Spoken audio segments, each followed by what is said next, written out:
जो सूबाई हुकूमत है वो कहती है जी सिर्फ 20 लाख खरीदनी है। मैनू ये दसो सर, ते बाकी 50 लाख नूं अग ला छड़िए, बाकी 50 को क्या करे देते हैं आप, या फिर किसानों को कहते हैं कि तुसी अपने आप नूं अग ला लो, क्योंकि ये जो तुम्हारे अवामी नुमाइंदे हैं जिन्हें खो के हुकूमत ली है, खो के समझते हो ना, छीनी है हुकूमत, चोरी की है, ये तुम्हारा हक जो है उसका तहफ्फुज करने के लिए तैयार नहीं है। उस दिन आपका क्या बनेगा? किस मुंह से अपनी हुकूमतों को डिफेंड करेंगे? किस मुंह से अपने हलकों में जाएंगे? किस मुंह से अपने हलकों में फातिहा और जनाजे अटेंड करेंगे? ये किसान है, इसका तवक्कल अल्लाह की जात पे सबसे ज्यादा है। बीज फेंकता है, उसके बाद पानी लगाता है, फिर रब पे छोड़ देता है कि बारिश होगी, मौसम गर्म होगा, मौसम सर्द होगा। जैसे बारिश बेमौसमी हो जाए तो उसके दिल पे छुरियां चलने लग जाती हैं कि खुदा ना खास्ता अब अगर ये गंदम का दाना यहां पे गिर गया तो मेरे बच्चों का क्या होगा। है तो वो बेशरम और बेगैरत जो दरमियान वाले दलाल हैं, जो मार्केट के अंदर बैठे हैं, वो पैसा कमा जाते हैं, मगर उस जिम्मेदार को कुछ नहीं मिलता है, उस किसान को नहीं मिलता है, उस पंजाबी को नहीं मिलता है, उस सिंधी को नहीं मिलता है।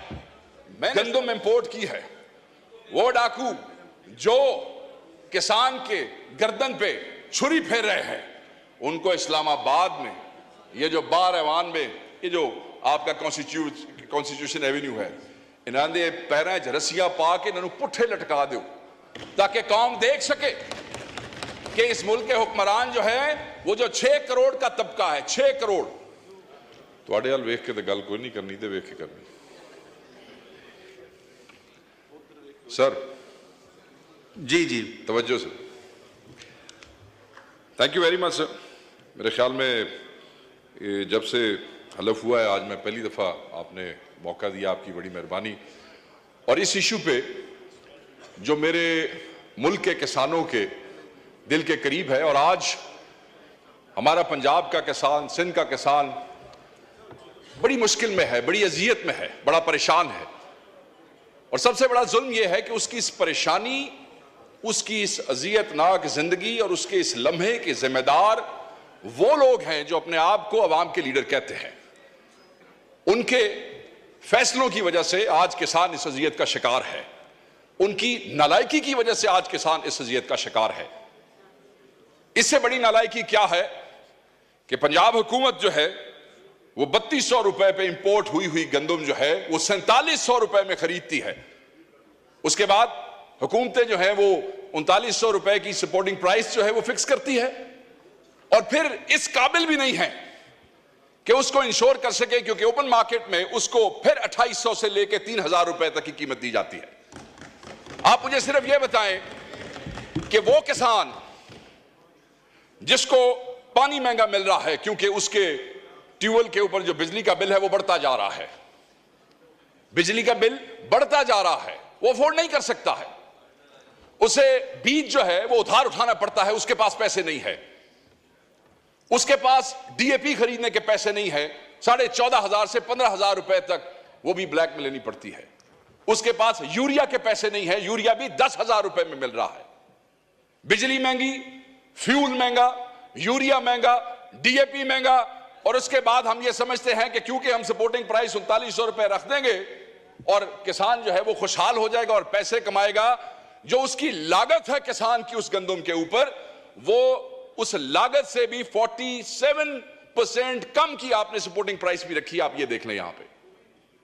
और जो आगे तकसीम पंजाब के अंदर हो रही है वो एकड़ पे 6 बोरियां हैं और 6 एकड़ से ऊपर की इजाजत नहीं है। 36 बोरियां, यानी कि 6 एकड़ से आगे, 36 बोरियों से आगे हिसाब किताब नहीं है, और उसका भी कोई खाता कोई नहीं चल रहा है।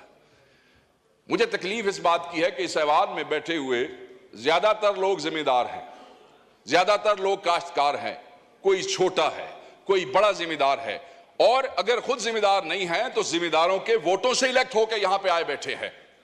मगर आपने जैसे कहा कि एक पार्टी की तरफ से आपने उनको जोश दिलाया कि भाई बोलो, तुसी भी बोलो, तुहाडा भी सूबा है, तुहाडी हुकूमत है, तुसा भी गल करो। आपको बताना पड़ा है, दिल नहीं करता है। ऑब्वियसली जब अवाम के और किसान की गर्दन के ऊपर छुरी फेरोगे तो कैसे डिफेंड करोगे अपनी हुकूमत को? जब किसान को हलाल करोगे तो किस मुंह से डिफेंड करोगे अपनी हुकूमत को? इसलिए तकलीफ होती है। और 70 लाख टन सेलेबल गंदम पड़ी है पंजाब में। अभी मियां साहब ने कंफर्म किया, और उसमें से कहते हैं कि पास्को और जो सूबाई हुकूमत है वो कहती है जी सिर्फ 20 लाख खरीदनी है। मैनू ये दसो सर, ते बाकी 50 लाख आग ला छड़िए, बाकी 50 को क्या करे? आग लगा दें या चूहों को खिला दें या फिर वो फीड वालों को बेच दें। सुना है वो भी गंदम शंदम लेते हैं आगे मुर्गियों की दवाइयां बनाने के लिए, उनको बेच देते हैं। या फिर किसानों को कहते हैं कि तुसी अपने आप नु आग ला लो, क्योंकि ये जो तुम्हारे अवामी नुमाइंदे हैं जिन्हें खो के हुकूमत ली है, खो के समझते हो ना, छीनी है हुकूमत, चोरी की है, ये तुम्हारा हक जो है उसका तहफ्फुज करने के लिए तैयार नहीं है। सो मैं ये समझता हूं कि वो सेक्टर जो फिस्कल ईयर में 2020 और 21 में पाकिस्तान की जीडीपी में जिसका 22.7% हिस्सा था, 2020-21 में जो पाकिस्तान की लेबर फोर्स का 37.8% था, आज उसकी जीडीपी में भी हिस्सा ज्यादा है, आज उसका लेबर फोर्स में भी हिस्सा ज्यादा है। और उसी सेक्टर को डिफेंड करने के लिए, एक्चुअली डिफेंड भी थोड़ा ज्यादा हो जाएगा, उसको जिंदा रखने के लिए, उनको जो है उनकी रूह उनके अंदर रखने के लिए हम जो है वो बेबस है। ऑब्वियसली हमारे भाई वहां से कोई जवाब भी देंगे, सरकारी जवाब आएगा, ऐसे हुआ वैसे हुआ, हमारे पे भी कोई गुलफशानी करेंगे, ठीक है, मगर इससे क्या किसान की जिंदगी जो है वो आसान हो जाएगी? नहीं, आसान नहीं होगी। फिर जुल्म आप देखें सर, भाई बम्पर क्रॉप है, ऑलरेडी आपके कॉफर्स जो है वो भरे पड़े हैं गंदम से, ठीक है जी, और आप इंपोर्ट कर रहे हैं। हम तो सिर्फ अपने भाइयों से ये पूछना चाहेंगे कि उस हकीम लुकमान का नाम बता दीजिए या उस आइंस्टाइन का नाम बता दीजिए जिसने कहा कि बम्पर क्रॉप भी पई जे बट कोई अपना भी सोच लीजिए, कुछ मंगवा लें वहां से, और वो मंगवा लिया। मंगवाने के बाद वही मैंने बात की कि 3200 और फिर हुकूमत ने वही 3200, अब जब पता लगेगा ना 3200 पे इंपोर्ट किसने की है, ये भी एक नई कहानी होगी, क्योंकि उस 3200 वाले से फिर 4700 पे आपने खरीदी क्यों? सो मैं ये बार बार नुक्ता इसलिए कह रहा हूं कि जनाब ये अवाम को, किसान को, ये वो किसान है जिसको पंजाब की कई शुगर मिलों ने अभी पिछले साल की गन्ने की पेमेंट नहीं की है, ये वो किसान है जिसने बीज उधार लिया है, ये वो किसान है जिसने खाद उधार ली है, ये वो किसान है स्पीकर, डिप्टी स्पीकर साहब, जो आपके मेरे दरवाजों पे, क्योंकि सिंध का भी यही इशू है, वो बेचारा कभी बिजली का बिल लेके आता है कि मेरी किस्तें करा दो, वापडा वाले बड़े जालिम है, कभी वो कहता है शुगर मिल वाले को फोन कर दो मेरी चीनी की पेमेंट हो जाए ताकि मेरा लाइवलीहुड जो है उसका कोई गुजारा हो सके। मैं सिर्फ ये कहना चाहता हूं कि ये जुल्म न करें, इस जुल्म से आप करते हुए डरें, क्योंकि जिस दिन ये बार आ गए, सानू तो तुसी बार बार कहते हो ना कब आ रहे हो बाहर, कब आ रहे हो, जिस दिन ये बार आ गए, जो जल्दी मुझे लगता है कि आ जाएंगे, उस दिन आपका क्या बनेगा? किस मुंह से अपनी हुकूमतों को डिफेंड करेंगे? किस मुंह से अपने हलकों में जाएंगे? किस मुंह से अपने हलकों में फातिहा और जनाजे अटेंड करेंगे?